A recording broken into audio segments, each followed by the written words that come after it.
इस कार्यक्रम को विधिवत हम प्रारंभ करते हैं। मैं आग्रह करता हूं पीयूष जी से कि हमारे सम्मानित मंच को सम्मानपूर्वक लेकर आएं। पूज्य स्वामी जी, आदरणीय राजनाथ जी, आदरणीय राय साहब और आज के उत्सव पुरुष श्री मनोज सिंह जी।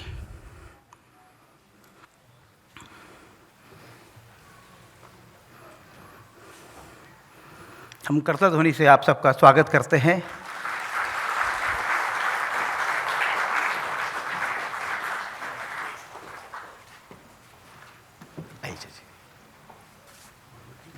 मनोज जी,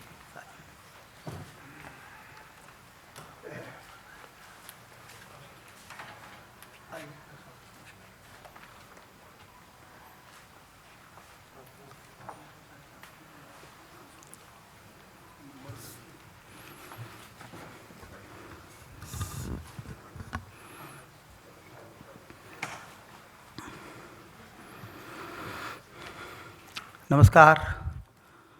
प्रभात प्रकाशन द्वारा आयोजित इस लोकार्पण समारोह में आप सबका हार्दिक स्वागत है।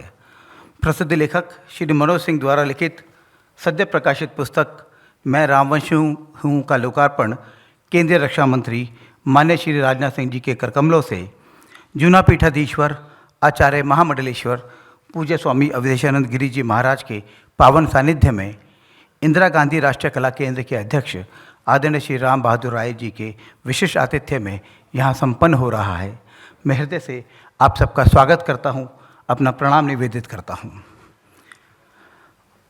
इस सभागार में उपस्थित प्रबुद्धजन, समाजधर्मी, लेखक, पत्रकार, मीडियाकर्मी, सामाजिक सांस्कृतिक कार्यकर्ताओं का भी हृदय से वंदन, अभिनंदन।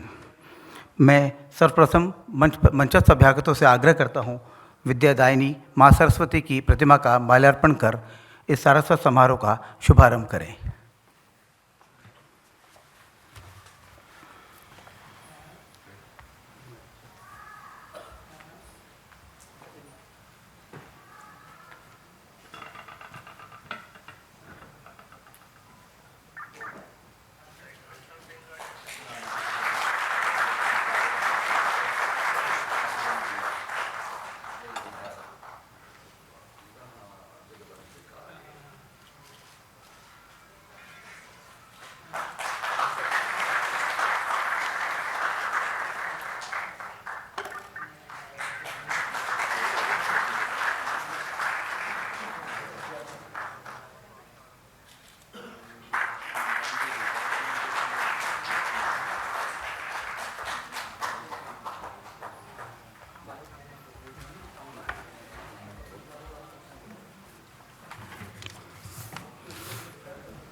अपने मंचस्थ अभ्यागतों का हम अंतर्मन से स्वागत करते हैं।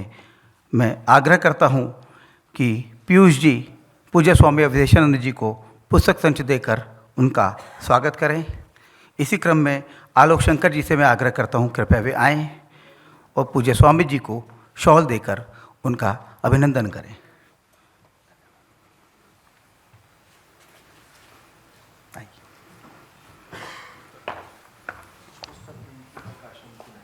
जी जी जी।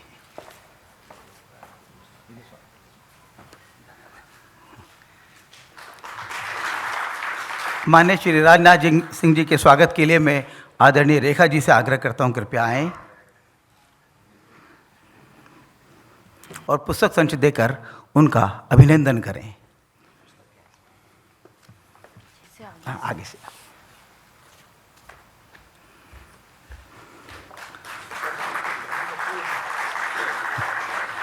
सोहम चक्रवर्ती जी से आग्रह कृपया आएं और आदरणीय राजनाथ सिंह जी को शॉल देकर उनका स्वागत करें, सम्मान करें।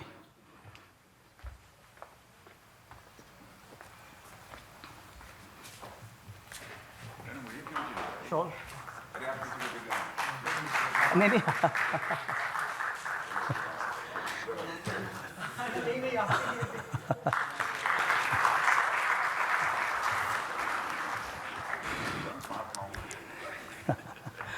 आदरणीय श्री राम बहादुर राय जी का स्वागत करेंगे डॉक्टर शैलेंद्र कुमार जी। शैलेंद्र जी कृपया आइए, और नकुल राणा जी शॉल उड़ाकर आदरणीय राय साहब का स्वागत करेंगे।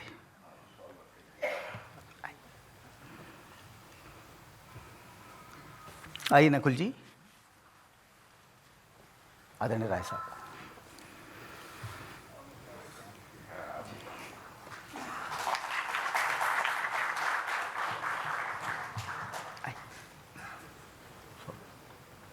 राय साहब, आपने एक परंपरा डाल दी है, वही मैं भी करने वाला हूँ।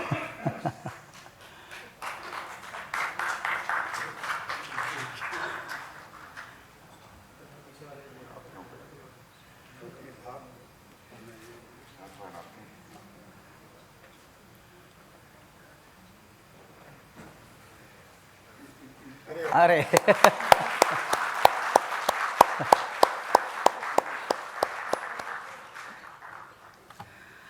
और आज के समारोह के केंद्र बिंदु जिनके कारण हम यहाँ एकत्र हुए हैं, श्री मनोज सिंह जी का स्वागत करेंगे डॉक्टर महेंद्र ठाकुर जी पुस्तक संच देकर, और मयूर राणा जी शॉल उड़ाकर उनका सम्मान करेंगे। मयूर जी,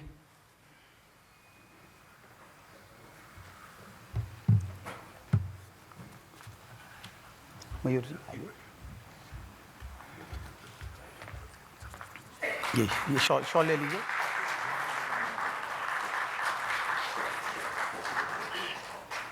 ये परंपरा तो मुझे भी आगे भी बढ़ानी है सर। ये तो मुझे करनी पड़ेगी सर। बहुत सुंदर परंपरा के लिए सर।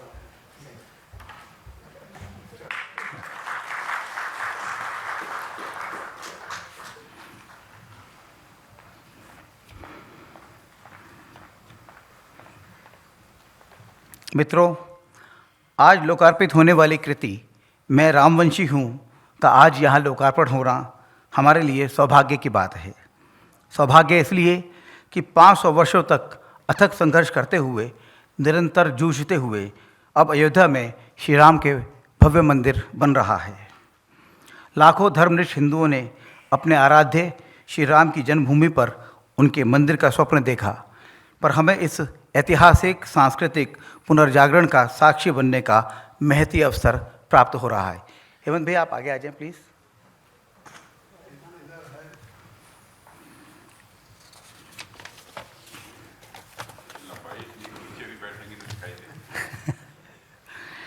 मित्रों, श्री राम अलौकिक हैं। वे मानवीय मूल्यों को जिस गरिमा के साथ अपने आचरण में साकार करते हैं, वह हर सुसंस्कृत मनुष्य का ललकपूर्ण प्राप्य है। इसलिए श्री राम सदैव हमें आदर्श जीवन की दिशा दिखाते हैं, हमारा पथ प्रशस्त करते हैं। श्री राम आदर्श पुत्र हैं, आदर्श शिष्य, आदर्श भाई, आदर्श पति, आदर्श मित्र, आदर्श शत्रु, आदर्श स्वामी हैं। वे मर्यादा पुरुषोत्तम हैं, नीति निपुण हैं। उनका जीवन अनुकरणीय है, वंदनीय है, अभिनंदनीय है। प्रभात प्रकाशन का सदैव यह प्रयास रहता है कि हमारी सनातन संस्कृति, भारतीय जीवन मूल्यों, मान्यताओं और परंपराओं का जयघोष करने वाली पुस्तकों का प्रकाशन करें। ऐसी पुस्तकें जो भारतीय अस्मिता और प्राचीन गौरवशाली इतिहास का बोध करवाकर एक ज्ञान संपन्न समाज का निर्माण कर सके। आज लोकार्पित हो रही कृति उसी परंपरा की एक महत्वपूर्ण श्रृंखला है, जो श्री राम मंदिर बनने के उत्साह और आनंद से सराबोर है। हमें श्री राम की अनन्य उपासना के लिए प्रेरित करती है। प्रसिद्ध लेखक श्री मनोज सिंह ने भारतीय दूरसंचार सेवा 1986 में ज्वाइन की और देश के विभिन्न भागों में अनेक उच्च पदों पर कार्य किया। भारतीय धर्म, दर्शन, संस्कृति के प्रति उनकी विशेष अभिरुचि है, जिसके कारण वे लेखन की ओर प्रवृत्त हुए। उनकी दृश्य परकता व विषय को सूक्ष्मता से समझकर सरल सुबोध भाषा में प्रस्तुत करना उनका वैशिष्ट है, जिसने उन्हें यशस्विता प्रदान की है। उनकी कई कृतियाँ मैं आर्यपुत्र हूँ, वैदिक सनातन हिंदुत्व आदि प्रकाशित होकर चर्चित हो चुकी हैं। मैं उनसे आग्रह करता हूँ कृपया आएँ, अपना लेखकीय प्रतिवेदन दें। श्री मनोज सिंह जी।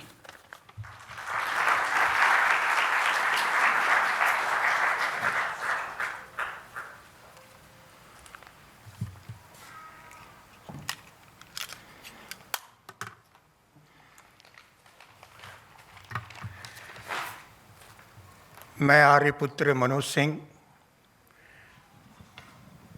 प्रभु श्री राम का स्तुतिगान करते हुए अपने स्वर्गीय माता का स्मरण करते हुए और अपने पिता श्री हरिमोहन सिंह जी की उपस्थिति में आप सभी विद्वजनों का, राम भक्तों का, परिवारजनों का हृदय से स्वागत करता हूं। विशेष रूप से रक्षा मंत्री माननीय राजनाथ सिंह जी का मैं यहाँ स्वागत करता हूँ। पूज्य स्वामी अवधेशानंद जी का मैं यहाँ स्वागत करता हूँ। राम बहादुर राय साहब का मैं यहाँ स्वागत करता हूँ। आज पुनः एक बार यह सिद्ध होता है कि राम के कार्य में कई परीक्षाएं देनी पड़ती हैं। घनघोर बरसात हो रही थी और मन में लगा पता नहीं कितने लोग आ पाएंगे, कितने लोग नहीं आ पाएंगे। इन सब के बीच में भी यह मार्ग निकला और ऐसे कई सारी कष्ट और हमारे जीवन में आते रहते हैं। यहाँ पर मैं ये इसलिए कह रहा हूँ कि इन सबको कष्ट का निवारण करते हुए हमारे प्रभात जी ने इस कार्यक्रम का आयोजन किया। भाई भी हैं, प्रकाशक भी हैं, शुभचिंतक भी हैं और हेमंत जी का मैं विशेष रूप से स्वागत करता हूं जो हमारे कार्यक्रम में हेमंत जी पधारे। इस ऐतिहासिक स्थल पे त्रिदेव के रूप में त्रिविद्यमान राम रूप में भी हैं राम बहादुर राय साहब, राम राज्य के रूप में राजनाथ सिंह जी हैं और अवध के पूरे काल को लिए हुए, पूरे संस्कृति को लिए हुए, पूरे इतिहास को लिए हुए पूज्य स्वामी यहाँ हैं। तो यह भी एक सुखद संयोग है और इस सुखद संयोग के लिए मैं प्रभु श्री राम की फिर से स्तुति गान करते हुए, अब धन्यवाद तो मैं प्रभु का कर नहीं सकता, मैं तो दास हूँ। कई लोग कहते हैं तुम वेदज्ञ हो, मैंने कहा मैं अल्पज्ञ हूँ, ये भी मुझे नहीं पता, मैं तो अज्ञानी हूँ। और इसी बात को आगे बढ़ाते हुए हमारे बीच में एक विशेष मेरे लिए बहुत प्रिय ममता दीदी भी उपस्थित हैं जो women commission, national women commission की मेंबर हैं। मैं उनसे सदैव नारी के बारे में कई बार चर्चा होती रहती है, तो मैं उनसे कहता हूँ कि प्रभु श्री राम की कथा जो है वो तो पूरी तरीके से नारी पर ही केंद्रित है। और चाहे वो कैकेयी हो, नारी हैं, सीता हो, माता सीता के नारी हैं, मंदोदरी नारी हैं, शूर्पणखा भी नारी है, तो नारी केंद्रित हुआ। तो मुझे इस बात को कहने में कोई संकोच नहीं कि जब मैंने 10-12 साल पहले अनायास श्रीनगर की एक भूमि पर, शिव की भूमि पर, महादेव की भूमि पर, महाकाल की भूमि पर, पता नहीं क्या दृष्टि देखकर उन्होंने मुझे यह कार्य सौंपा कि तुम बेवजह उपन्यास लिखते रहते हो। बेवजह वर्ड मैं इसलिए कह रहा हूँ कि मुझे संतोष नहीं होता था। मेरे कुछ प्रकाशक महोदय भी साथ में उपस्थित हैं यहाँ पर, उन सब का मैं स्वागत करते हुए कहूँगा कि मुझे संतोष नहीं होता था। तो संतोष क्यों नहीं होता था? संतोष इसलिए नहीं होता था कि जो कथा लिखी जा रही है, जो कहानियाँ लिखी जा रही हैं, वो आम जन की ही कहानी है। हमें आजकल संतोष कहाँ है? पूज्य स्वामी जी हैं वो तो इस बात पर चर्चा करते ही रहते हैं कि हमें संतोष नहीं है। तो ये संतोष जब हमारे जीवन में नहीं है तो हमारी साहित्य कथा में भी नहीं हो सकता। तो मुझे बताया गया कि तुम वेद की तरफ बढ़ो, तो लेकिन मैंने कहा अपनी आत्मा से, महादेव से कहा कि मैं तो अज्ञानी हूँ, मुझे तो संस्कृत भी नहीं आती। कहते कोई बात नहीं, तुम राम की कृपा से, जैसे राम जिज्ञासु थे, आप एक बात ध्यान रखते करते होंगे, आप सब राम कथा पढ़ते होंगे, कि सदैव पूछते रहते हैं सवाल हमेशा अपने गुरुओं से, यहाँ तक कि अगस्त से भी पूछते हैं कि मुझे कहाँ जाना है। सब जानते हैं प्रभु अवतार पुरुष हैं, फिर भी वहीं जाते हैं जहाँ पे सीता का हरण होना है। तो यह भी तो एक जिज्ञासु, तो मुझे भी पूछने का था, मैंने कहा इसी रास्ते पे चल रहा है। तो पुस्तक के बारे में बहुत बताने से अच्छा, क्योंकि मैं इन इतने बड़े विद्वानों के सामने अपनी कृति का कुछ कहूँ, मुझे थोड़ा अटपटा लग रहा है एग्ज़ाम में, जैसे बच्चा घबराता है ना, तो मैं थोड़ा सा आज दोपहर से घबरा रहा था। ऊपर से बरसात, ऊपर से आप लोगों का सबका आगमन और प्रभात जी का सारी व्यवस्था होने के बाद भी तो एग्ज़ाम की घबराहट मुझे भी हो रही थी। तो इसलिए मैं अपनी पुस्तक के बारे में सब कुछ भूल चुका हूँ। अपनी यात्रा मुझे याद है। वो यात्रा यूँ है कि 4 कालखंड को मैं लिखना चाह रहा हूँ। उसकी पहली कृति थी मैं आर्यपुत्र हूँ, जो सतयुग की कथा है, जो प्रकाशित हो चुकी है प्रभात जी के यहाँ से। उस मानव की कथा है, मानव सभ्यता कैसे ऐतिहासिक रूप से स्थापित हुई। हम पहले दिन से ही इस ब्रह्मांड में, इस पृथ्वी पर आने के बाद पहले दिन से ही सभ्यता हमारी नहीं बस गई थी। कोई ना कोई कहानी, कोई ना कोई विकास क्रम रहा होगा। तो ये उस विकास क्रम की कथा है।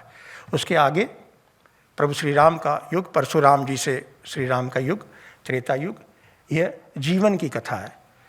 हरि अनंत, हरि कथा अनंता, अनेक कथाएं उसमें, हमारी और आपकी भी कथाएं हैं अगर हम ढूंढें तो। और आगे आने वाली पुस्तक होगी मैं कृष्णवंशी हूँ, वो समाज की कथा है, विश्व की कथा है। और अंत की पुस्तक होगी मैं महाकाल हूँ, वो समय की कथा होगी। तो अभी मैं रामवंशी हूँ की बात कर रहा था, तो राम के बारे में तो महाकवि तुलसीदास जी भी विचलित हो जाते हैं उनके गुण के बारे में कहने में। तो मैं तो फिर वैसा ही अज्ञानी हूँ, तो फिर भी प्रयास किया है मैंने उसके अंदर। बस एक प्रयास की विशेषता है, प्रभात जी से मेरी चर्चा जब होती थी, माननीय मंत्री जी ने भी जब मेरे से कभी 2 मिनट की भी चर्चा हुई, तो मैंने सिर्फ एक ही शब्द कहा था कि सर मैंने उसमें एक प्रयास किया है 5 साल के, आपसे जब मेरी चर्चा हुई थी कल की, 5 साल की मेरे तपस्या में मैंने कोई भी कथन उसमें बिना प्रमाण के नहीं लिखा है। प्रमाण भी ये वामपंथी वाला 400-500 साल का नहीं, ये जो 500 साल का जो इतिहास हमारे को भ्रम किया गया है, उस प्रदूषण के कारण जो आज कई सारे भ्रम पैदा हो रहे हैं, उस भ्रम को दूर करना भी हम जैसे लोगों का एक कर्तव्य बन जाता है। उस कर्तव्य का मैंने निर्वहन करने का प्रयास किया। तो कोई भी कथन मैंने अपने मन से नहीं लिखा। जो भी कथन है उसके साथ कोई ना कोई प्रमाणिक संदर्भ है। तो ऐसे 5 से 7 हज़ार संदर्भ हैं। और ये आर्यपुत्र में भी यही शैली है, कथात्मक शैली है और आपस में वार्तालाप के साथ है। तो इस शैली के साथ मैंने प्रभु श्री राम की कथा के साथ दूसरी विशेषता ये है कि ना जाने राम के प्रति कितना कथाएं लिखी जाती हैं। तो मेरे मन में ये आया कि संकट क्या है, ऐसा क्यों हुआ। संकट ये है कि प्रभु श्री राम की कथा विस्तारित होती चली गई। हर युग में हर व्यक्ति ने, हर विद्वान ने अपने अपने रूप में उस कथा को विस्तार दिया। तो मैंने भी एक नया विस्तार दिया है कि एक रामवंशी जो इस युग का एक पुरुष है। मेरे मन में एक प्रश्न उठा था जब मैं रामवंशी लिख रहा था कि रघुकुल है, रघुवंश है, इक्ष्वाकु वंश है, सूर्यवंश है, चंद्रवंश है, रामवंश क्यों नहीं है। ये प्रश्न, जिज्ञासु हूँ ना, राम के पथ पे चल रहा हूँ तो जिज्ञासु हर समय प्रश्न करता हूँ। विश्वामित्र जी से भी प्रश्न करते हैं वे नदी क्यों चल रही है, तो मैं भी प्रश्न करता हूँ कि ऐसा क्यों है।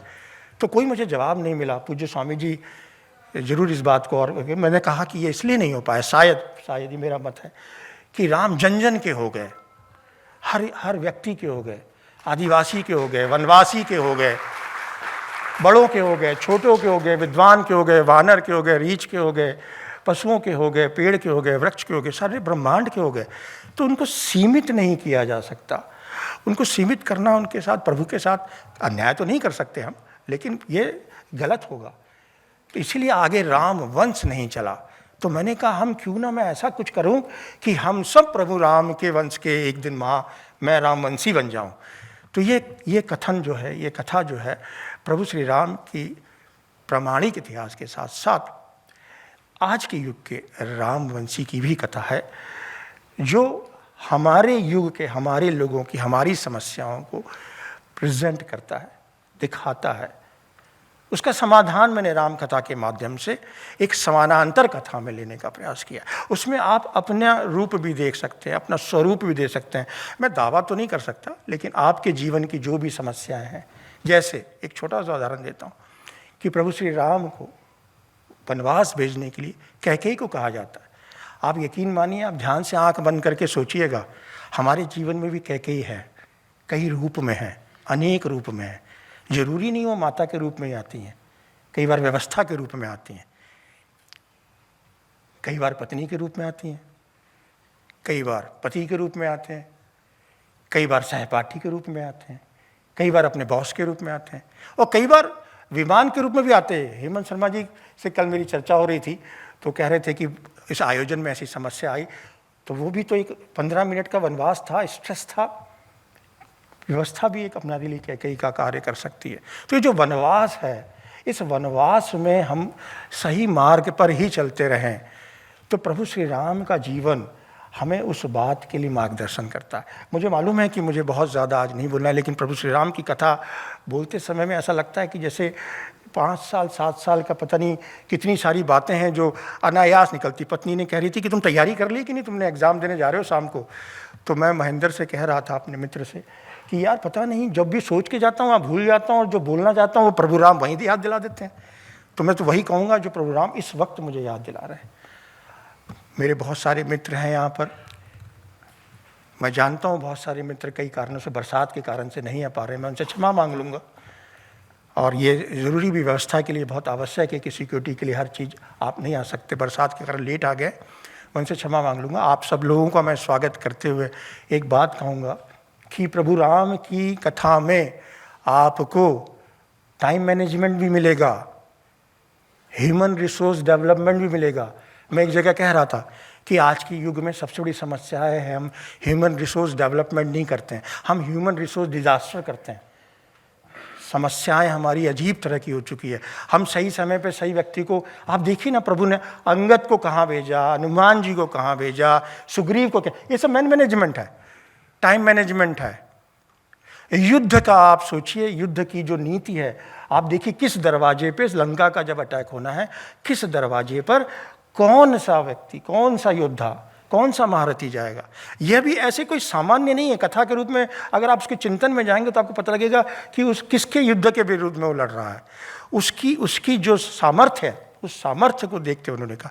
और आप कूटनीति की बात करते हैं, विभीषण को मिला लेना, इससे बड़ी कूटनीति पूरी दुनिया में नहीं होगी।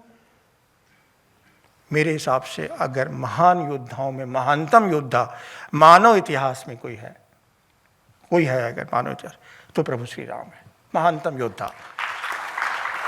तो ये अद्भुत व्यक्तित्व का चित्रण है कि शस्त्र और शास्त्र का, हम शास्त्र के लिए ही अगर करेंगे तो अराजक हो जाएंगे, हम सिर्फ शस्त्र को देखेंगे तो अराजक हो जाएंगे, और सिर्फ शास्त्र को लेंगे तो मैं नाम नहीं लेना चाहता हूँ, लेकिन हम तिब्बत बन सकते हैं। तो शस्त्र और शास्त्र दोनों का संयोजन बहुत ज़रूरी है, और ये प्रभु राम की व्यक्तित्व से बड़ा व्यक्तित्व तो और कोई हो ही नहीं सकता। मेरा ऐसा मत है, मैं गलत भी हो सकता हूँ। अंत में मैं आप सबसे ये अनुरोध करूँगा, आप सब आए, मैं त्रिदेव विद्वानों का विशेष रूप से धन्यवाद करते हुए, हेमंत शर्मा जी का धन्यवाद करते हुए, ममता दीदी का विशेष रूप से मुझे स्नेह मिलता रहता है, हम चर्चा करते रहते हैं। नारी के लिए बहुत केंद्रित है, तो मैं राम की कथा से उनको कथा सुनाता रहता हूँ। मैं कथावाचक तो नहीं हूँ, लेकिन छोटा मोटा वो करता हूँ। आप सब आए, मेरा आपको सबको धन्यवाद। मेरे बस एक ही विनती है, आप प्रयास कीजिएगा इस कथा को पढ़ने के बाद, जो भी दानत्व हमारे अंदर है वो मानत्व में कन्वर्ट हो जाएगा, और जो मानत्व है वो देवत्व में हो जाएगा, और आपको कहीं ना कहीं लगेगा कि मैं भी रामवंशी हूँ। जय श्री राम।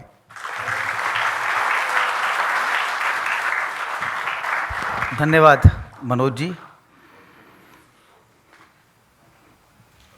हमारे मध्य में आदरणीय श्री राम बहादुर राय जी हैं, प्रसिद्ध संपादक, पत्रकार और इंदिरा गांधी राष्ट्रीय कला केंद्र के अध्यक्ष हैं। वे देश की सबसे पुरानी बहुभाषी न्यूज़ एजेंसी हिंदुस्तान समाचार और उनके प्रकाशनों के समूह संपादक हैं। पत्रकारिता में शुचिता, पारदर्शिता और प्रामाणिकता का वे पर्याय हैं। देश की विभिन्न पत्र पत्रिकाओं में उनके नियमित लेख प्रकाशित होकर हमारा प्रबोधन करते हैं। मैं बहुत आदर के साथ आदरणीय राम बहादुर राय जी को आमंत्रित करता हूँ। आइए।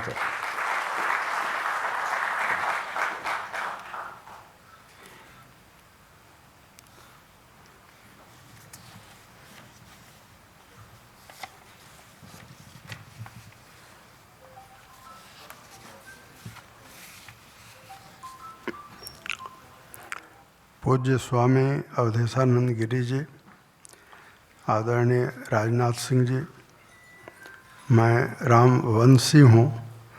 कथा पुस्तक के रचयिता मनोज सिंह जी, प्रभात जी और हेमंत शर्मा जी और मित्रों, आज हमें याद करना चाहिए राष्ट्र कवि रामधारी सिंह दिनकर का जन्मदिन भी है और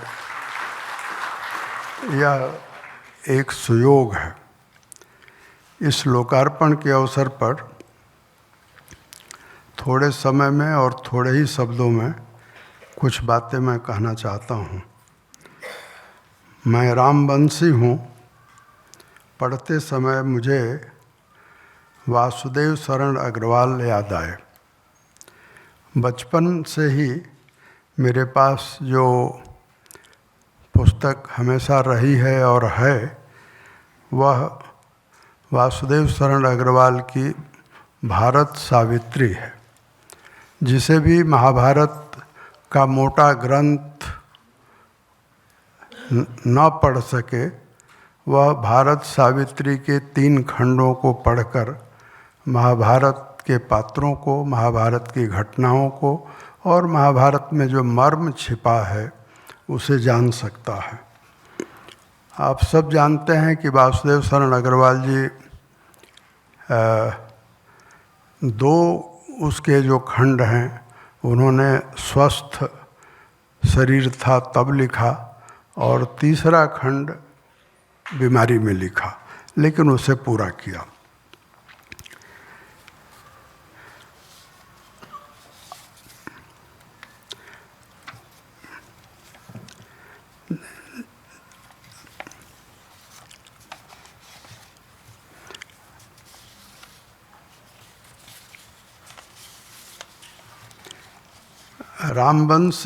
मैं रामवंशी हूँ को पढ़ते हुए मुझे दूसरा जो स्मरण याद आया कि कामिल बुल्के से लेकर पंडित राम किंकर उपाध्याय तक ने राम कथा को अपनी पुस्तकों में, प्रवचनों में हमको समझाया है।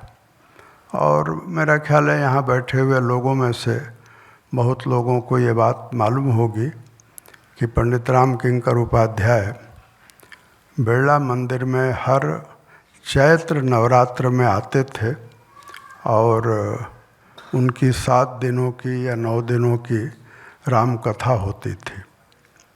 मैं तब जनसत्ता में पत्रकार था, रिपोर्टर था और उनकी कथा सुनने और उसको जनसत्ता के लिए रिपोर्ट करने के लिए मैं जाता था और मैं पाता था कि मुझसे पहले ही उस समय के गृह सचिव और बाद में राज्यपाल और आज इस दुनिया में नहीं हैं पंडित त्रिलोकीनाथ चतुर्वेदी पहली कुर्सी पर कोने में बैठे हुए मिल जाते थे।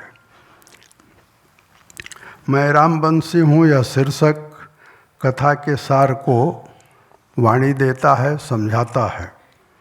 स्वतंत्र भारत की राजनीति में रामवंशी कौन है, यह प्रश्न उठाकर मैं आपका इम्तिहान नहीं लेना चाहता।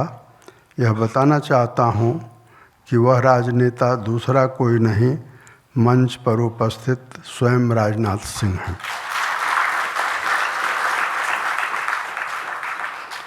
और ये बात मैं राजनाथ सिंह जी की स्तुति में नहीं कह रहा हूँ। क्यों हैं, कैसे हैं, इसके लिए रामवंशी का अर्थ हमें, आपको, सबको समझना चाहिए।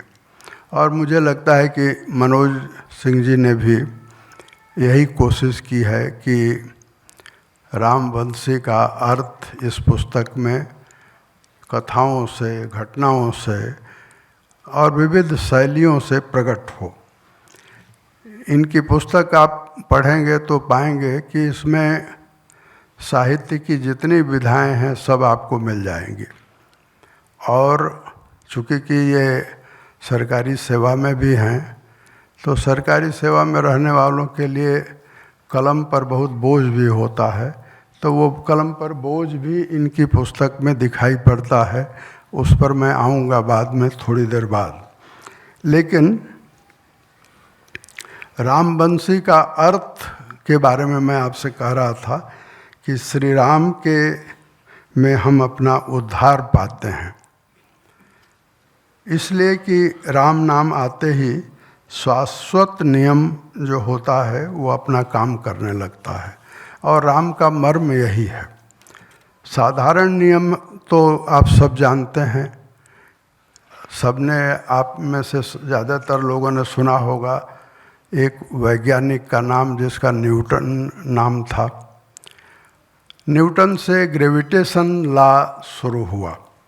ग्रेविटेशन लॉ पहले भी था, आज भी है, लेकिन उसको खोजा न्यूटन ने, और उसका मतलब ये होता है कि ज़मीन चीज़ों को अपनी तरफ खींचती है। न्यूटन ने ये एक फल गिरते हुए देखा और उसको समझ में आया कि यह एक सिद्धांत है, और ग्रेविटेशन का सिद्धांत तब से लागू हुआ। लेकिन मैं आपसे कहना चाहता हूँ कि एक और नियम भी है, और वह नियम राम से जुड़ा हुआ है। उस श्री राम में हम पाते हैं जिसे योगियों ने भाव दिए, भाषा दी, राह दिखाई, और हमारे यहाँ के योगियों ने जो राम को समझाया है उसे ही एक महिला हुई है विदेशी, उसका नाम है सिमोन वेल। उसने न्यूटन के ठीक विपरीत एक शब्द दिया, ग्रेस। अंग्रेजी का शब्द है, हिंदी में उसको कहेंगे प्रभु प्रसाद। और इसी अर्थ में राजनाथ सिंह रामवंशी हैं, क्योंकि इनको प्रभु का प्रसाद प्राप्त है। और प्रभु का प्रसाद जिसे प्राप्त होता है वह ग्रेविटेशन के ठीक उलट आरोहण के सिद्धांत पर चलता है। उसके जीवन में आरोहण होता है। आरोहण का नियम ही किसी को रामवंशी बनाता है। इस पुस्तक को पढ़ते समय अनुभव होता है कि गहन शोध पर आधारित यह लेखन है। मनोज सिंह जी हमारी प्रशंसा के सचमुच सुपात्र हैं, और यह इनकी दूसरी पुस्तक है। इनकी पुस्तक को जब आप पलटेंगे और पेज नंबर 253 पर जाएंगे तो भगवान राम या रामवंशी की यात्रा मीडिया तक पहुंचती है। और मैं कहूँगा हेमंत जी से कि वो 253 जरूर आप पढ़िए। यहाँ जो मीडिया के मित्र हैं उनसे भी मैं कहूँगा कि आप 253 पन्ना का जो पेज है उसको पलटें। अब 253 को जब मैं पढ़ रहा था तो मुझे लगा कि ये मीडिया के बारे में जो इनकी ओपिनियन है मैं उसका स्वागत करता हूँ, उसमें जो लिखा है उसका मैं समर्थन करता हूँ। लेकिन दो बातें ये छिपा गए हैं। एक यह कि वो किसकी तरफ इशारा कर रहे हैं, ये बात बहुत चालाकी से इन्होंने छिपा लिया है। और सरकारी सेवाओं में जो रहते हैं वो इतनी चालाकी तो जानते ही हैं, और ऐसा न करें तो फिर वो सरकार कैसे चलाएंगे।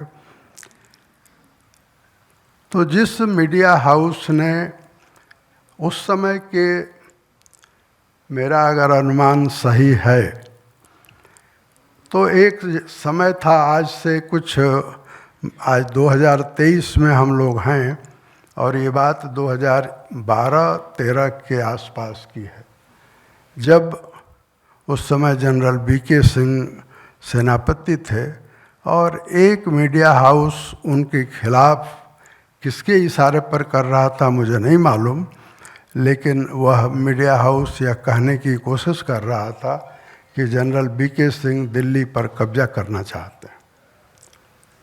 तो मनोज सिंह जी, आप उस पन्ने में आपने अथाह सागर भर दिया है, और मैं कहूँगा कि उसके बहाने आपने आज की मीडिया पर भी जो कुछ सवाल उठाया है, मीडिया अगर रामवंशी हो जाए तो वो सवाल उत्तर में बदल जाता है। उसी तरह से 253 से पहले एक पेज है 247, और मैं ये कहूँगा कि इसका संबंध तो सर्वसाधारण नागरिक से है, हमसे भी है, आपसे भी है, उन लोगों से ज़्यादा है जो जीवन में नियम और नियमन से चलना चाहते हैं। 247 पेज पर मनोज सिंह वाल्मीकि के जरिए, महर्षि वाल्मीकि के जरिए, यानी उनके मुँह से कुछ शब्द निकलते हैं और वो उस पेज पर लिखा गया है।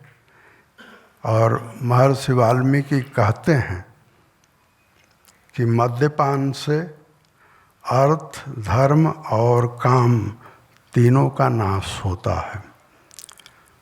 तो इस पुस्तक से अगर उत्तर प्रदेश की योगी सरकार, दिल्ली की अरविंद केजरीवाल की सरकार और भारत की नरेंद्र मोदी जी की सरकार अगर कुछ अर्थ ग्रहण करे तो जो मद्यपान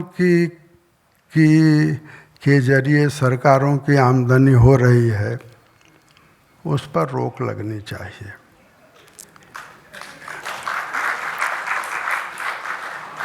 और मद्यपान अपने आप में तो महर्षि वाल्मीकि ने बताया ही कि अर्थ, धर्म और काम तीनों का, मैं तो ये भी कहूँगा कि इसमें एक शब्द इन्होंने छोड़ दिया है।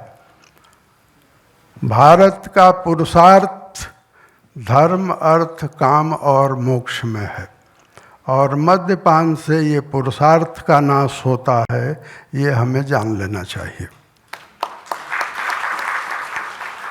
और जो सरकारें मद्यपान को बढ़ावा देती हैं उन सरकारों के खिलाफ महात्मा गांधी की आत्मा का हमको आह्वान करना चाहिए। वही मुझे लगता है भगवान राम भी कह रहे हैं कि मद्यपान को रोको। जितनी हत्याएं हो रही हैं, जितनी अपराध बढ़ रहे हैं, उन अपराधों में इसका बड़ा योगदान है। तो मैं ये कहूँगा कि 7 कांड की यह पुस्तक लोग पढ़ेंगे, इससे प्रेरित होंगे और मनोज सिंह जी को आशीर्वाद देंगे। इनकी तीसरी पुस्तक के लिए मैं अपनी बात पूरी करता हूँ।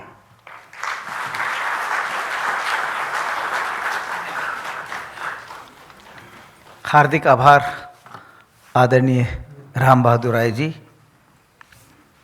आप जिस पुस्तक को देखते हैं उसको पूरी गहराई से उसका अध्ययन करके ही अपनी बात रखते हैं।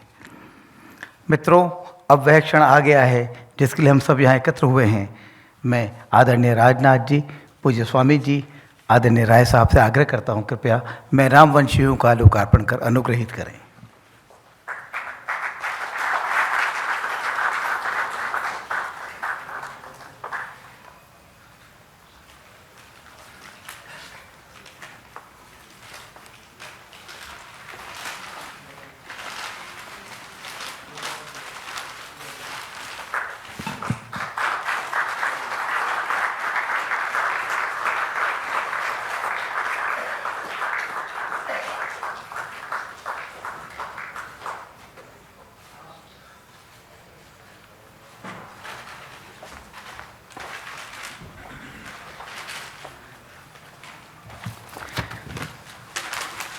मित्रों, इस पुस्तक के पेपरबैक संस्करण का मूल्य 500 रुपये है, पर आज यह 350 रुपये में बाहर उपलब्ध है।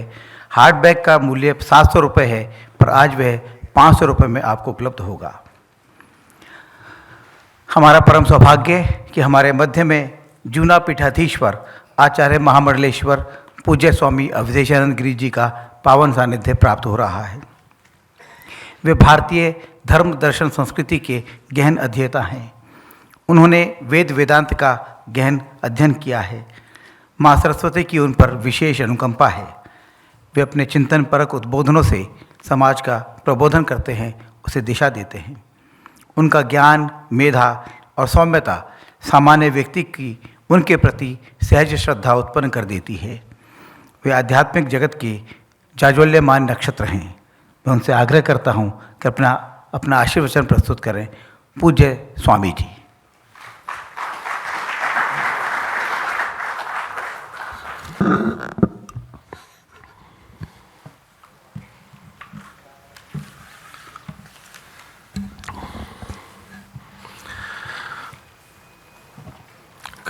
ओम विश्वानि देव सवितर दुरितानि परा शुभ यद भद्रम तन्नया शुभौ शांति शांति शांति। ओम।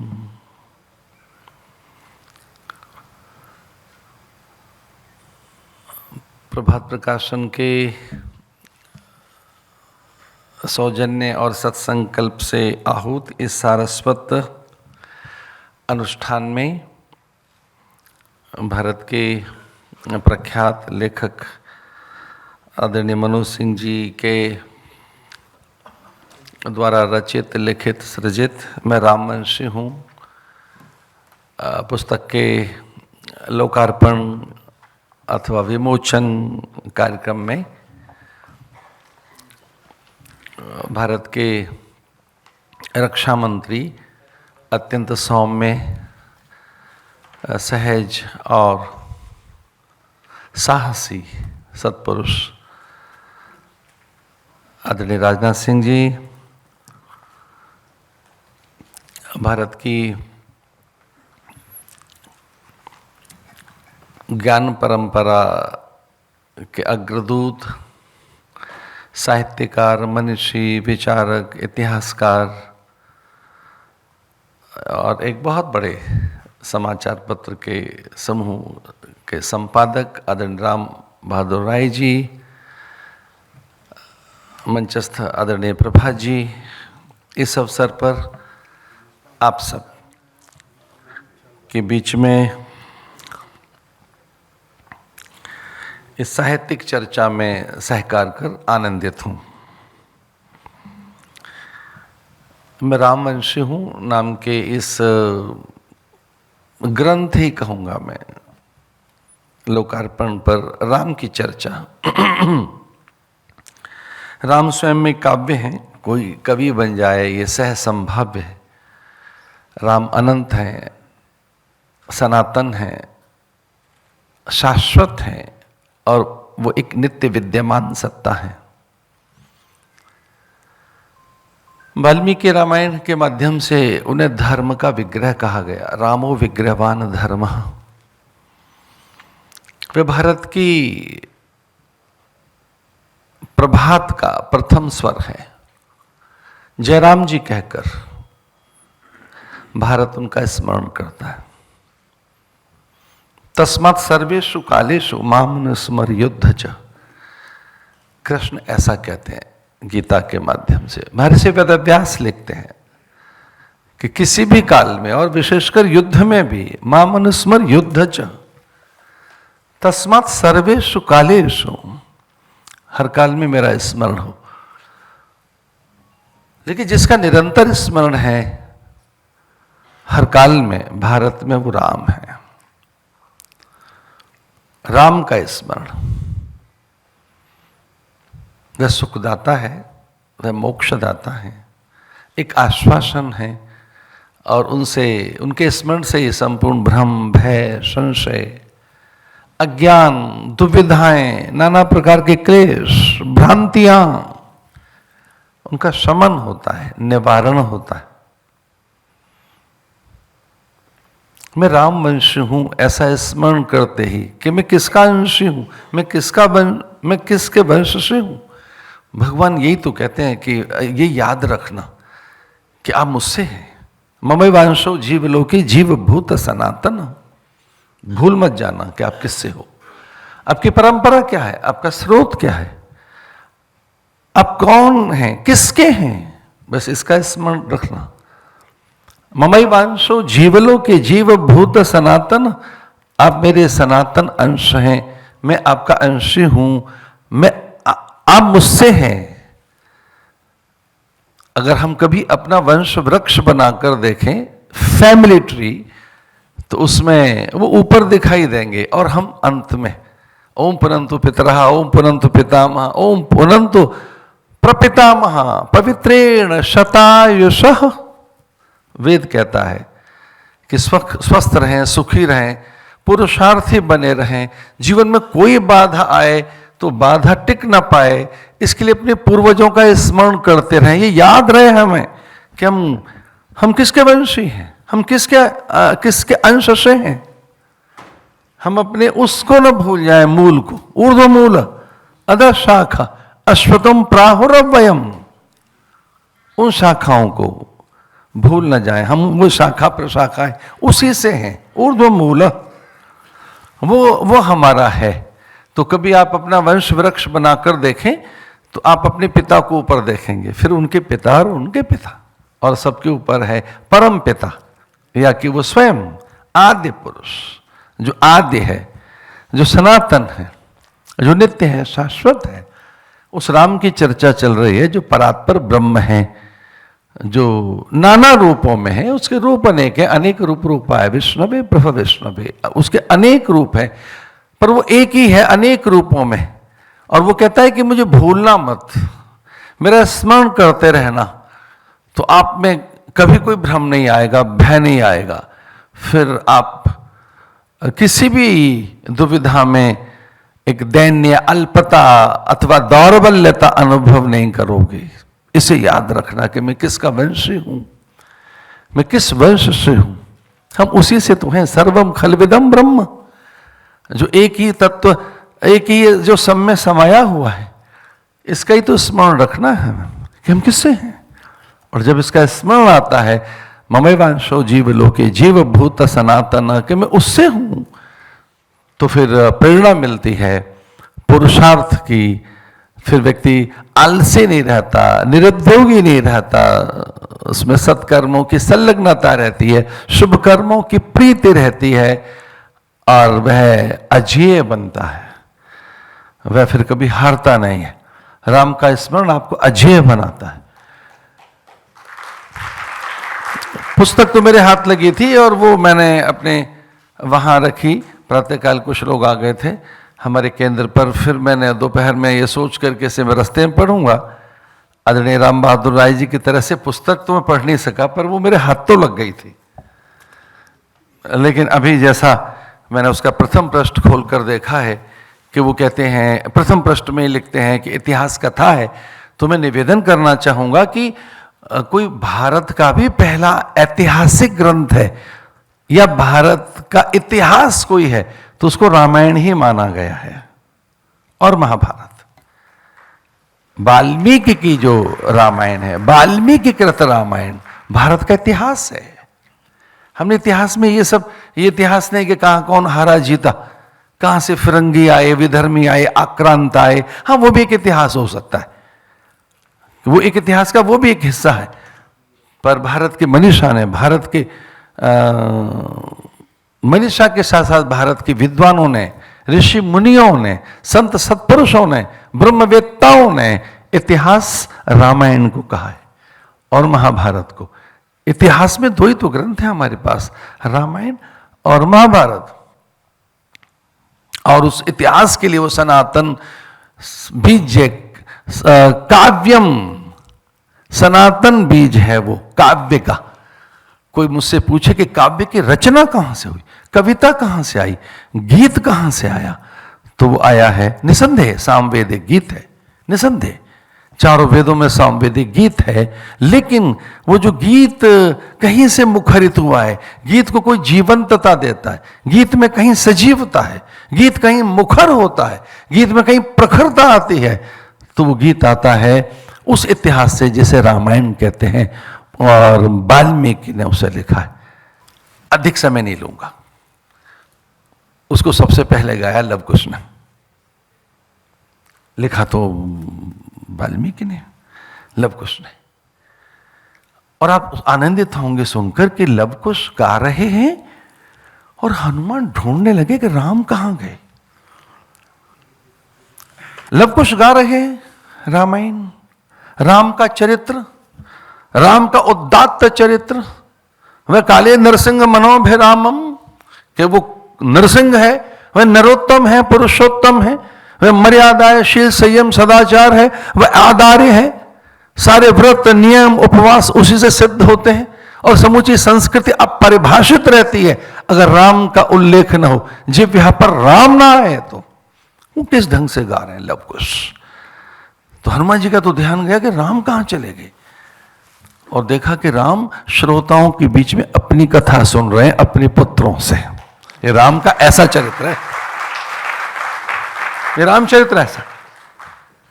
हनुमान जी ढूंढ रहे हैं, कुछ पल के लिए चकित हैं भरत रिपुदमन, और बहुत अधिक विस्मित हैं माताएं तीनों कि राम कहां चले गए। हम कथा तो सब सुन रहे थे, राम श्रोताओं के बीच में बैठकर। वाल्मीकि कहते हैं कि कथा तो श्रोताओं के बीच में सुनी जाती है, अपनी ही कथा में राम ऐसे खो गए। उन जैसा कोई चरित्र है, उन जैसा कोई स्वामी सेवक, उन जैसा कोई पुत्र शिष्य, उन जैसा कोई श्रोता, उन जैसा कोई साधक और सिद्ध, उन जैसा कोई श्रोता होगा। 15 वर्ष की आयु में जिस ढंग से वो योग वशिष्ठ से संवाद करते हैं, उन जैसा वैराग्यवान। जो योग वशिष्ठ है वो राम और ब्रह्म और गुरु के, एक और गुरु है वशिष्ठ गुरु, और राम ब्रह्म है। अब कल्पना तो करके देखो कि राम के और गुरु के संवाद हैं योग वशिष्ठ, और उसमें कोई और चर्चा नहीं है, वो राम की है एक प्रकार से। बड़ा अद्भुत नाम है ये। आदरणीय राम बहादुर राय जी ने गौलोकवासी अथवा साकेतवासी पंडित राम किंकर उपाध्याय जी का उल्लेख किया। एक अद्भुत व्यास वो।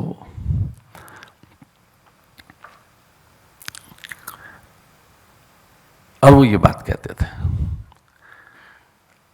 मुझे 2 बार ही उनकी कथा सुनने का अवसर मिला, संयोग से दोनों बार वो कथा सुनी मैंने उनकी ऋषिकेश में। एक बार उनके 3 दिन मैंने कथा सुनी, उनका कोई पारायण चल रहा था, और एक बार मैंने एक ही दिन कथा सुनी उनकी। और वो मुझे प्रसंग याद आता है, क्योंकि उनकी पुस्तकें तो मैंने फिर बहुत पढ़ी उस समय। उनका एक ही प्रसंग मुझे याद आता है जो बड़ा अद्भुत है, बड़ा अद्भुत। वो उस प्रसंग को बार बार कहते थे। वो चौपाई जैसे मानो राम किंकर उपाध्याय की एक ऐसी चौपाई थी जैसे वो गुनगुनाना कभी नहीं भूलते थे तुलसी की। और वो चौपाई थी, राम भजन बिनु सुनहु खगेशा, मिटई न जीवन केर कलेशा। राम भजन बिनु सुनहु खगेशा, मिटई न जीवन केर क्लेशा। जितने क्लेश हैं जीवन के, वो क्लेश, वो अविद्या स्मिता राग द्वेष अभिनिवेश, यही तो क्लेश है। पतंजलि कहते हैं अविद्या से बड़ा और क्या क्लेश होगा। अविद्या स्मिता राग द्वेष अभिनिवेश से बड़ा और क्या क्लेश होगा। अविद्या सबसे बड़ा क्लेश है। तो कहते हैं इन राम भजन बिनु, राम के बिना ये क्लेश मिटते नहीं है, भ्रांतियां मिटती नहीं है। राम का स्मरण स्फूर्ति देता है, वो तारक मंत्र है। पार्वती ने पूछा महादेव से कि काशी में वास करके करते क्या हो, काशी में करते क्या हैं आप। कोई कहता है कि आप काशी कभी नहीं त्यागते। तो उन्होंने कहा कि हाँ, काशी में भी मेरा वास रहता है, पर यहाँ करते क्या हो। तो धीरे से उन्होंने कहा, मैं यहाँ बीज मंत्र देता हूँ, राम मंत्र देता हूँ। ये मान्यता है हम भारतीयों की। काशी में बैठकर राम महादेव मरने वाले कान में बीज मंत्र डालते हैं। पेयम पेयम श्रवण पुटके रामा नामा भिरामम, ध्येयम ध्येयम सतत मनसा तारकम ब्रह्म स्वरूपम। ऐसा शास्त्रों में आता है। महादेव कहते हैं कि मैं मरने वाले के कान में तारक मंत्र देता हूं। पूछा पार्वती ने, तारक मंत्र कौन सा है, किससे तारण होता है। बोले राम मंत्र ही तारक मंत्र है। तो मैं उसके कान में राम गुनगुना देता हूं। ये हमारी संस्कृति है, ये हमारी संस्कृति। जिसके लिए क्या लिखते हैं वाल्मीकि, तुलसी बाबा, घर घर में चौपाई गाई गई, आज भी गाई जा रही है। उसके लिए बहुत कुछ कहा जा सकता है, लेकिन मैं तो इतना ही कहना चाहूँगा कि राम जैसा कोई आदर्श नहीं, उन जैसा कोई प्रजापालक नहीं। एक राम ही तो ऐसा है कि जब शत्रु भी उसका स्मरण करे तो वो सहज हो जाए, शांत हो जाए, आनंदित हो, प्रफुल्लित हो, आह्लादित हो और इसे एक मुक्ति का आश्वासन मिले। ये सारे शत्रु, कोई नहीं था। सुपर्णखा उन पर विमोहित सम्मोहित हुई।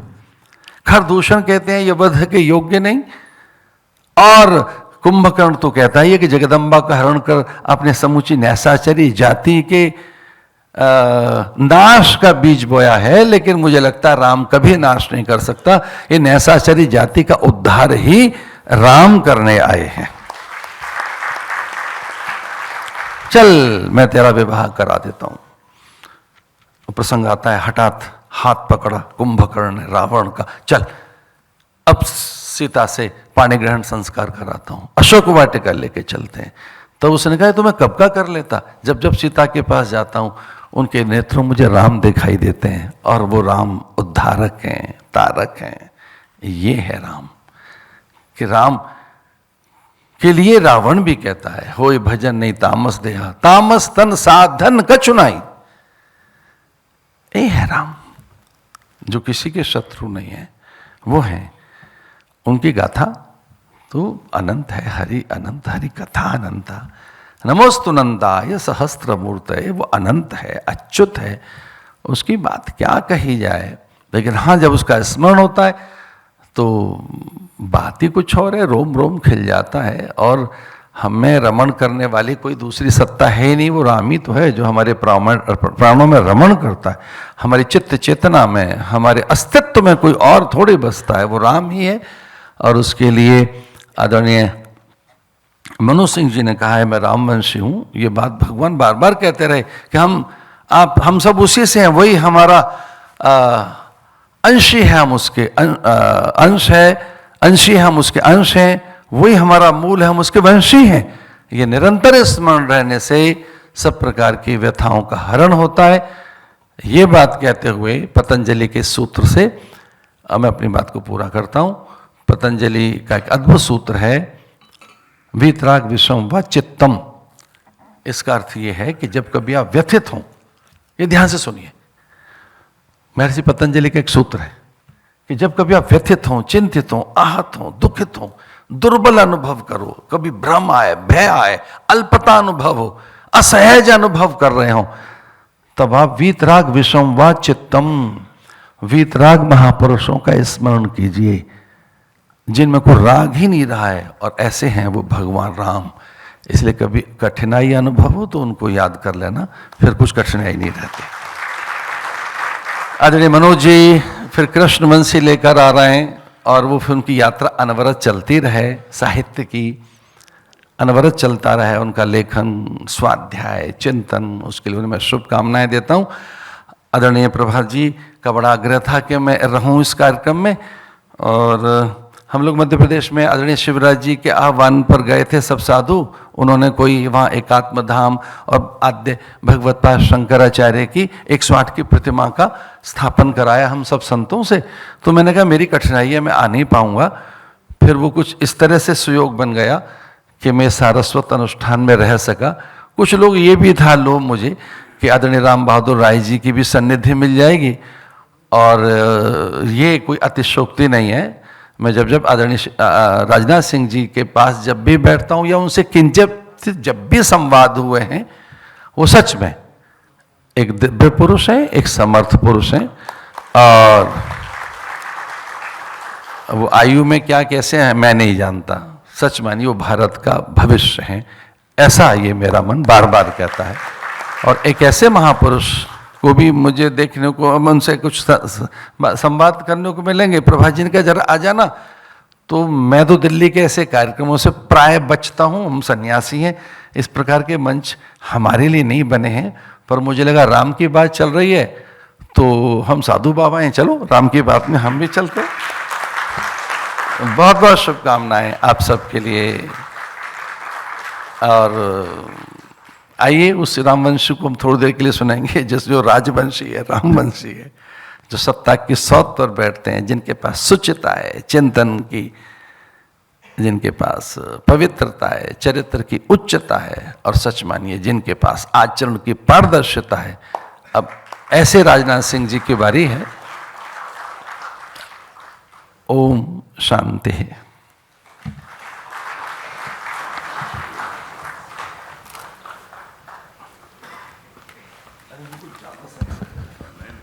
आभार पूज्य स्वामी जी। आप जब बोलते हैं तो वो साहित्य होता है, उसमें कविता होती है, एक लालित्य होता है, और मन करता है आपकी ये वाणी हम अनवरत सुनते रहें। मैं आदरणीय राजनाथ जी का क्या परिचय दूं? पूज्य स्वामी जी ने तो उनका परिचय दे ही दिया। माननीय राजनाथ सिंह जी संगठन कौशल में अद्वितीय हैं और देश के राजनीतिक क्षेत्र पर एक जाज्वल्यमान नक्षत्र की तरह चमक रहे हैं। राष्ट्रवाद के प्रति उनकी प्रबल इच्छा ने विद्यार्थी जीवन में ही उन्हें राष्ट्रीय स्वयंसेवक संघ का स्वयंसेवक बना दिया। वे माननीय अटल जी की सरकार में मंत्री रहे। वर्ष 2014 में प्रधानमंत्री श्री नरेंद्र मोदी के नेतृत्व में गृह मंत्री के रूप में उन्होंने हमें मार्गदर्शन दिया। मैं बहुत आदर के साथ आदरणीय राजनाथ जी को आमंत्रित करता हूँ।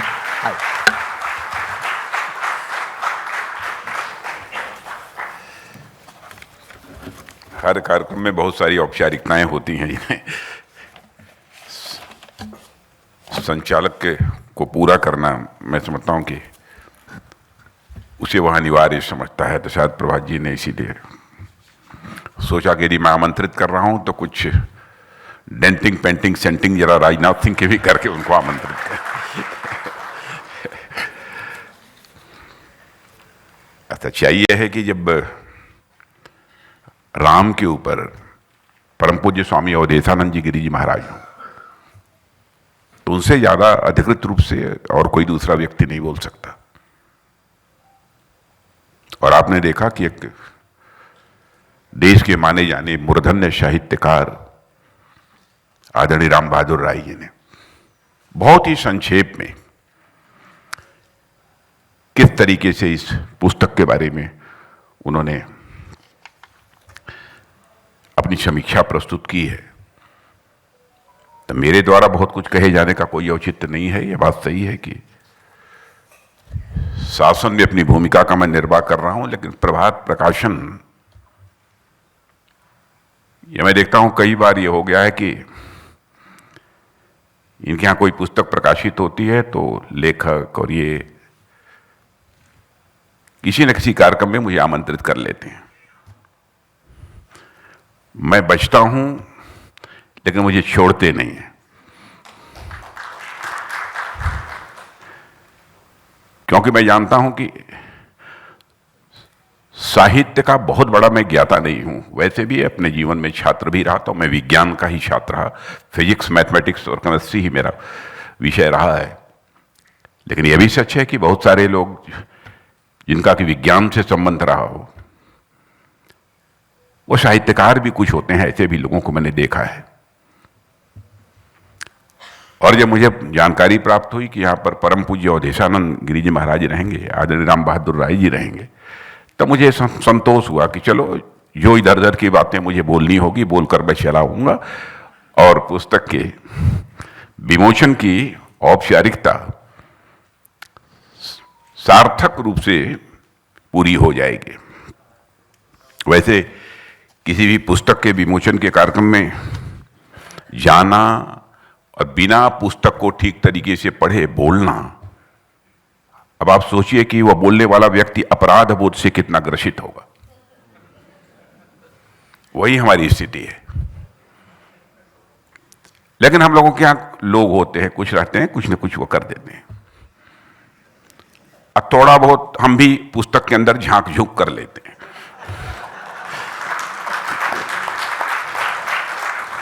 और आकर आप लोगों के सामने बोल देते हैं। लेकिन दिग्गज हस्तियां यहां पर हैं। परम पूज्य स्वामी अवधेशानंद गिरि जी महाराज, उन्होंने बोला, मैं मान लिया कि सब कुछ काम पूरा हो गया। आदरणीय राम बहादुर राय जी ने भी जो भी बोला है, और यहाँ पर हमारे देश के माने जाने मूर्धन्य साहित्यकार श्री हेमंत शर्मा जी बैठे हैं, ये भी यहाँ पर उपस्थित हैं। अच्छा रहा होता कि इनको भी सुन लिए होते। और इस पुस्तक के लेखक श्री मनोज सिंह, पहले से हमारा कोई बहुत अधिक परिचय मनोज सिंह से नहीं रहा है, लेकिन मैंने देखा कि मैं रामवंशी हूं, मैं आर्यवंशी हूं। यह पुस्तक लिखने वाला व्यक्ति कोई सामान्य व्यक्ति नहीं हो सकता है। कहीं ना कहीं उसके सोच का, चिंतन का एक स्तर होगा। अपनी सोच और अपने चिंतन को किसी न किसी ऊंचे धरातल तक ले जाने वाला कोई व्यक्ति होगा। इसीलिए मैंने अपने इस कार्यक्रम में आने की सहमति दी है। अब दूरसंचार सेवा से जुड़े हुए अधिकारी हैं मनोज जी, और वैदिक साहित्य और सनातन धर्म पर मुझे बतलाया गया है कि इनकी कई किताबें छपी हैं, और आगे भी ये चर्चा कर रहे थे कि और भी कुछ पुस्तकें वो लिखने वाले हैं। और उनको पढ़ने से मुझे लगता है कि इतिहास, संस्कृति और परंपराओं के एक अच्छे जानकार हैं मनोज सिंह जी। मैं रामवंशी हूं, यह इनकी पूर्व प्रकाशित पुस्तक में आर्य पुत्र हूं कि यह संभवतः यह दूसरी कड़ी है। अच्छा लिखा है, और मैं कह सकता हूं प्रामाणिक लिखा है। और परम पूज्य और अवधेशानंद गिरि जी महाराज की जब मुहर लग गई, तब क्या पूछना। तो किसी दूसरे के सर्टिफिकेट की कोई आवश्यकता इस समय नहीं है भारत में। मित्रों, मर्यादा पुरुषोत्तम भगवान राम का जहां तक प्रश्न है, वह हमारी संस्कृत के एक ऐसे चरित्र हैं जिन पर जितना भी लिखा जाए वह कम है। उनके विविध आयाम हैं। वह सिर्फ राजा ही नहीं है, बल्कि लोक नायक भी हैं। भारतीय समाज के लोकतांत्रिक प्रतिनिधि भी हैं। समतामूलक समाज की अवधारणा सर्वप्रथम वही देते हैं। उनके व्यक्तित्व के इतने पहलू हैं कि कोई उन्हें समग्रता में प्रस्तुत नहीं कर सकता।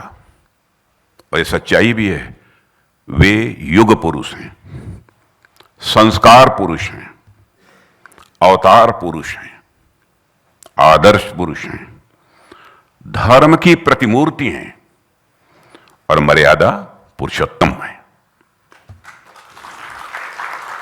इतना ही नहीं, मर्यादा पुरुषोत्तम भी हैं, लेकिन विश्व के श्रेष्ठ धनुर्धर भी हैं।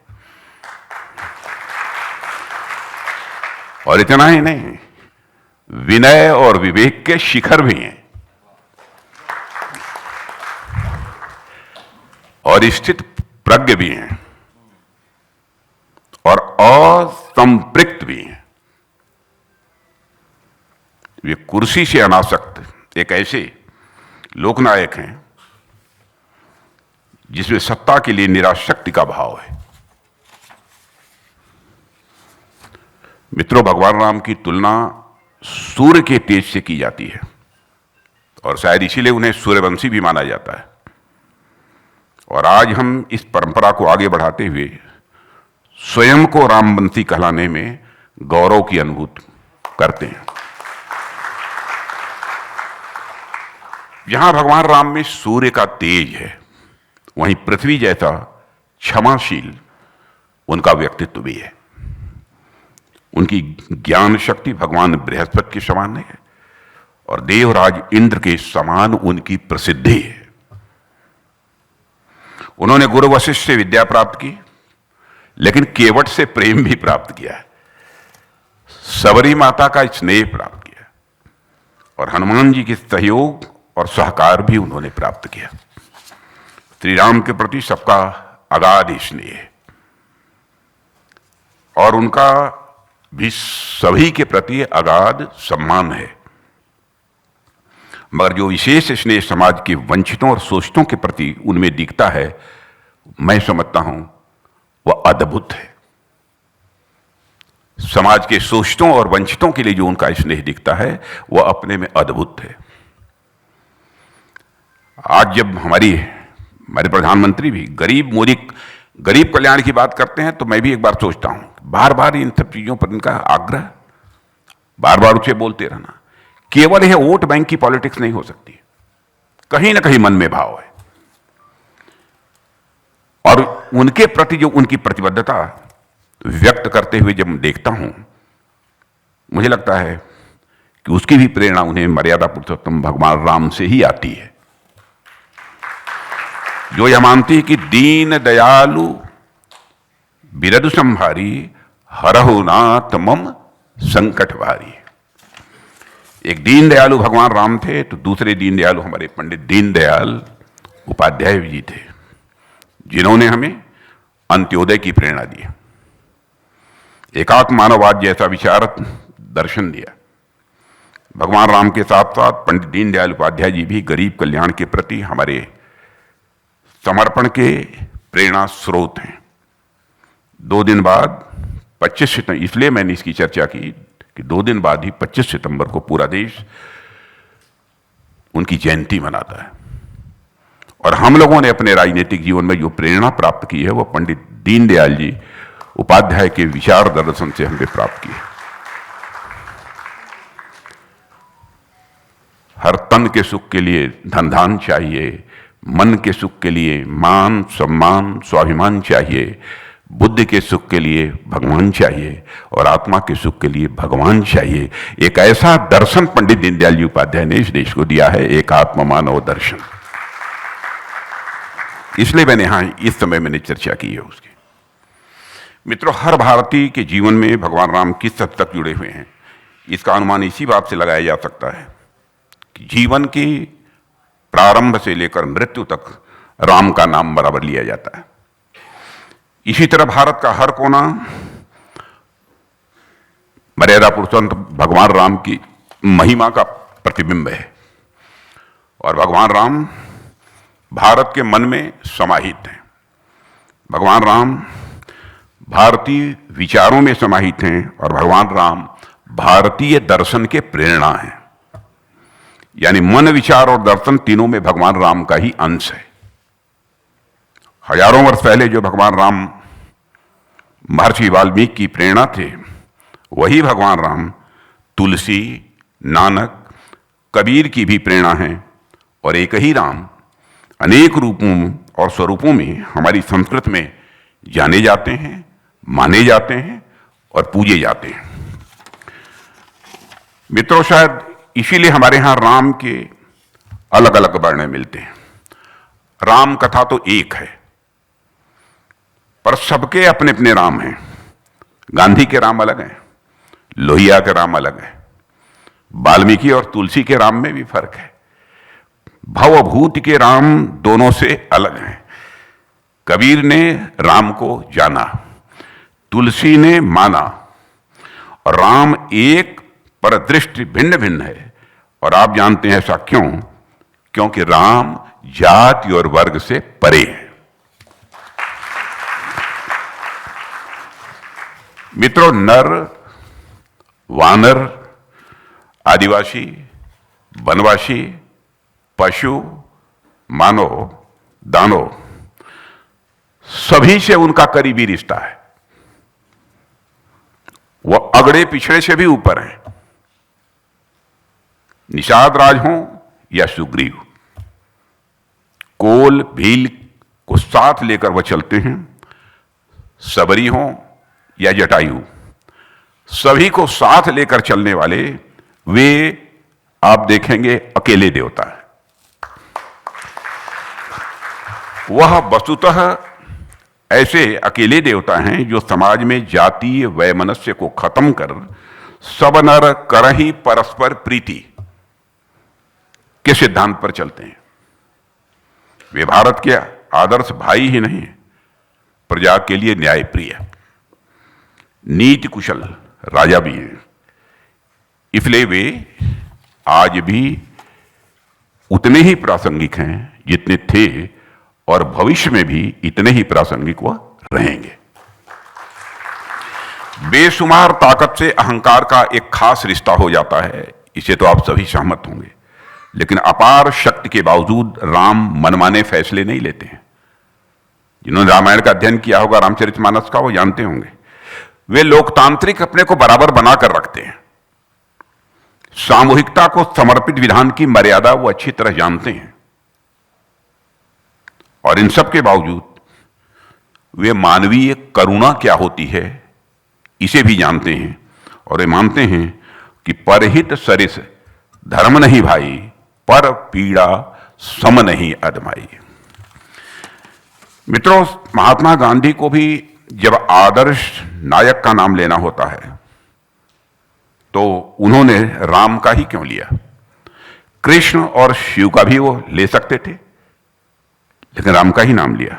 दरअसल राम देश की एकता के प्रतीक हैं और गांधी राम के जरिए हिंदुस्तान के सामने एक मर्यादित तस्वीर रखने की कोशिश करते हैं।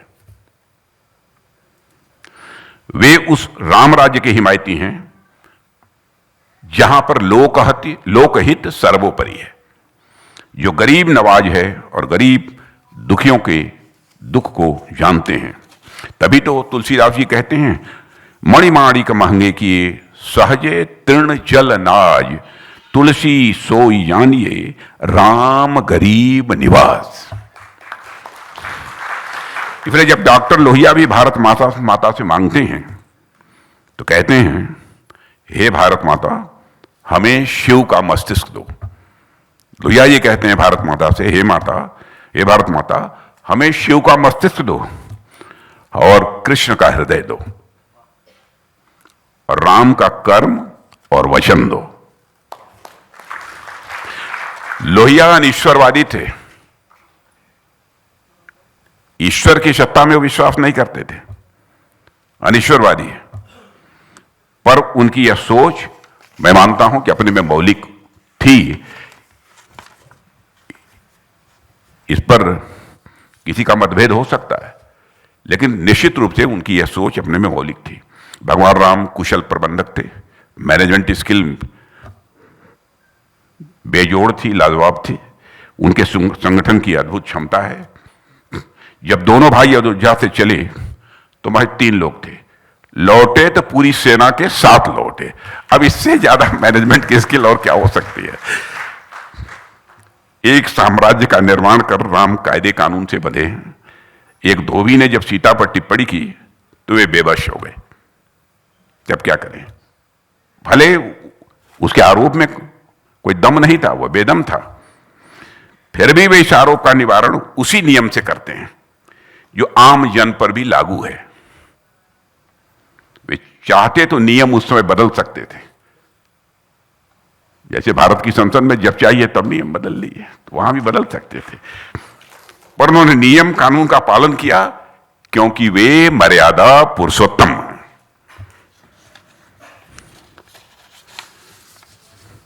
और मित्रों, जैसा कि मैंने पहले कहा कि राम का अनेक रूपों में वर्णन है और उनमें से कई एक दूसरे से अलग अलग तरीके से भगवान राम के चरित्र का चित्रण करते हैं। इसके बावजूद कई लोगों को ऐसा लगता है कि रामायण काल में महिलाओं का यथोचित सम्मान नहीं किया जाता था। मैं इसके बहुत विस्तार में जाने की आवश्यकता तो नहीं समझता, मगर इस बात को जोर देकर कहना चाहूंगा कि रामायण राम कथा महिला सशक्तिकरण की प्रतीक है। मैं उदाहरण देना चाहूंगा कि जब भगवान राम को वनवास दिया गया और सीता जी ने उनका साथ देने का निर्णय लिया तो महर्षि वशिष्ठ ने इसका विरोध करते हुए कैकेयी से कहा। एक श्लोक है संस्कृत में, लेकिन मैं संस्कृत में श्लोक करूंगा तो मैं कहूंगा तो शायद 1-2 ऐसे विद्वान हों जो उसको समझ पाएंगे, इसलिए मैं उसका अर्थ ही बतलाता हूं। क्या कहा उन्होंने कहा कि हे कैकेयी, आप शालीनता की सीमा लांघ रही हैं और राजकुमारी सीता को वन नहीं जाना चाहिए। वे यहीं रहकर सीता भगवान राम को दिए हुए राज सिंहासन पर विराजमान होंगी। महर्षि युधिष्ठिर ने इसका विरोध करते हुए कैकेयी से कहा कि वही विराजमान होंगी। इतना ही नहीं, महर्षि वशिष्ठ आगे कहते हैं और जो कहते हैं उस संस्कृत का उल्लेख नहीं कर, संस्कृत का श्लोक है, आत्मा ही दारास्तु सर्वेषाम दर्शंग ग्रह वर्तिनाम आत्म ये मिट रामस्य पलिष्यते मोदिनीम। इसका अर्थ है कि पत्नी हर गृहस्थ की अर्धांगिनी होती है और इस रूप में राजकुमारी संसार पर शासन करेंगी, उनका यह सुझाव था। और यह महर्षि वशिष्ठ का कहना है, जो यह बताता है कि रामायण काल में महिला के शासन को सामान्य बात मानी जाती थी और इसका स्वागत किया जाता था। यदि ऐसा न होता तो शायद वो वशिष्ठ जी ऐसा न कहते। ऐसे एक नहीं अनेक उदाहरण हमारे प्राचीन इतिहास में देखने को मिलते हैं जिसमें महिलाओं के साथ समानता का व्यवहार होता था। इसीलिए तो हम लोगों ने भी भारत की संसद में नारियों से संबंधित विधेयक पारित किया है और इसलिए पारित किया कि महिला सशक्तिकरण भारत की सांस्कृतिक परंपरा का एक अभिन्न अंग है। और गुलामी के लंबे कालखंड की वजह से महिलाओं की भारतीय समाज में स्थिति बहुत अच्छी नहीं रही, मगर आजादी के बाद से ही यह स्थिति फिर से बदल रही है। मैं कह सकता हूं महिला सशक्तिकरण के कई कदम, इसमें कहीं दो राय नहीं है कि हमारे प्रधानमंत्री ने उठाए हैं।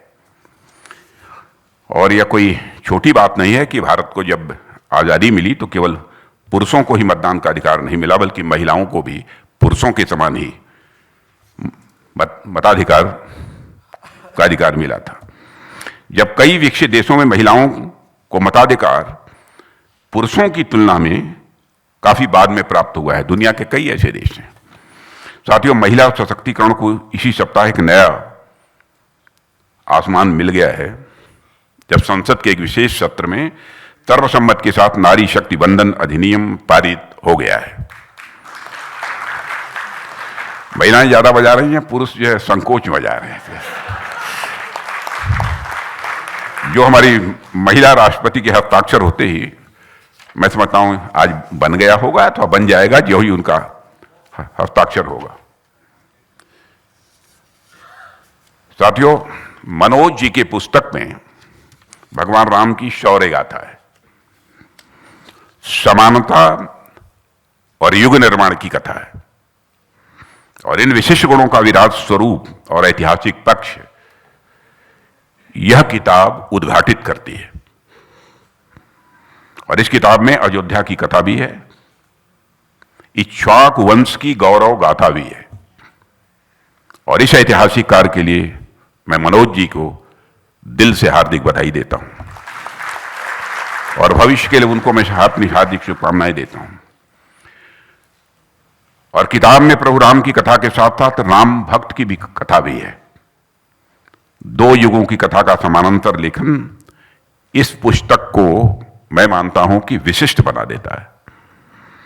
और मैं एक बार फिर पुस्तक के लेखक मनोज सिंह जी को जहां पर मैं अपनी शुभकामनाएं देता हूं, इस उत्तम लेखन के लिए उन्हें बधाई देता हूं। वहीं पर प्रकाशक श्री प्रभात जी को भी मैं अपनी तरफ से बधाई देता हूं।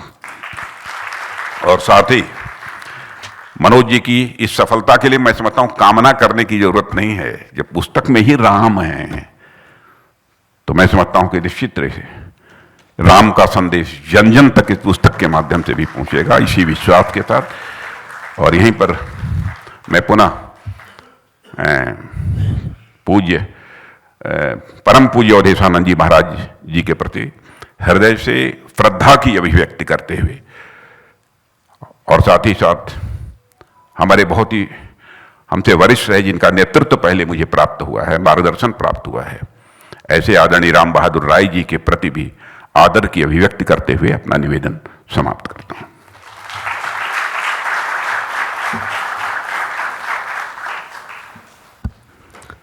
धन्यवाद आदरणीय राजनाथ जी।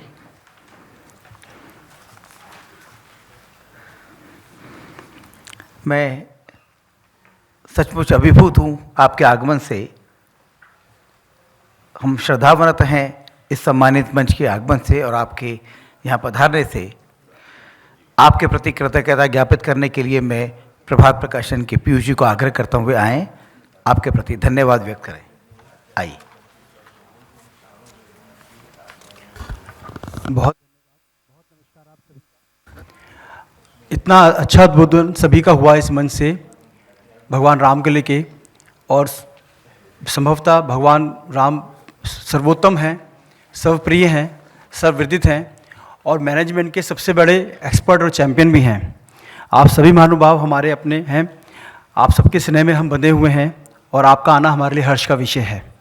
सर्वप्रथम मैं हृदय से आभारी हूँ भारत के रक्षा मंत्री माननीय श्री राजनाथ सिंह जी का, जिन्होंने पुस्तकों का लोकार्पण किया और हमें आशीर्वाद भी उनका मिला।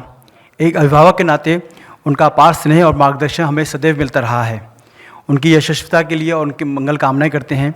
और उन्होंने जो आज भाषण दिया, जो वक्तव्य लिखा उन्होंने बोला, वो बहुत एकदम एक पुस्तिका के रूप में आना चाहिए, इतना सावगंगी था वो। मैं परम पूजनीय स्वामी अवधेशानंद गिरी जी महाराज का भी यहाँ पधारने हेतु हृदय से आभार और अभिनंदन करता हूँ। उनका स्नेहशीष और आशीर्वाद हमारा संबल है। आदरणीय राम बहादुर चाचा जी हमारे सतत परामर्शदाते हैं, वे हमारे पथ प्रदर्शक हैं, मार्गदर्शक हैं। उनके आगमन से हम अनुग्रहित हैं। यह पुस्तक हमें प्रकाशन देने हेतु आदरणीय मनोज जी का बहुत धन्यवाद। यह उनकी तीसरी पुस्तक हमारे यहाँ से प्रकाशित है। उनकी पूर्व में 2 पुस्तकें, वैदिक सनातन हिंदुत्व और मैं आर्यपुत्र, यह पुस्तक उन्हीं की एक कड़ी है। ये दोनों पुस्तकें आपको एक एक प्रति भेंट स्वरूप सभी को दी जा रही हैं। सभी से आग्रह है कि एक एक परिवार में एक एक सेट ही लेके जाएं। यहाँ आप उपस्थित आप सभी आत्मीयों एवं का हृदय से आभार है, जो अपने व्यस्त समय में से इस बारिश के बावजूद भी इस कार्यक्रम में पधारे और आप आए। प्रधानमंत्री संग्रहालय सभागार के सभी अधिकारियों कर्मचारियों का इतनी सुंदर व्यवस्था देने के लिए हृदय से आभार। प्रिंट और इलेक्ट्रॉनिक मीडिया के सभी बंधु यहाँ आए, आपने कवरेज किया, इसके लिए आपका धन्यवाद। वंदे मातरम के लिए राजेंद्र जी हैं यहाँ पर, वंदे मातरम करेंगे। आप सभी से आग्रह है कि कृपा कर अपने स्थान पर खड़े होकर वंदे मातरम करें। पुनः आपका धन्यवाद बहुत।